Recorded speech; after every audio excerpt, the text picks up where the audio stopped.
અમદાવાદમાં વિરમગામમાં ડાંગર ખરીદી કૌભાંડ મામલે રાજકીય ગરમાવો જોવા મળ્યો છે। મુખ્ય આરોપી મંડલી સુફિયાના સાથે ધારાસભ્ય હાર્દિક પટેલનો ફોટો વાયરલ થયો છે। આરોપીને મીઠાઈ ખવડાવતો હાર્દિક પટેલનો ફોટો વાયરલ થયો છે।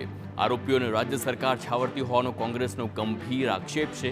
આરોપીઓને કોણ આશરો આપી રહ્યું છે એનો ભાજપ જવાબ આપે તેમ મનહર પટેલનું નિવેદન છે।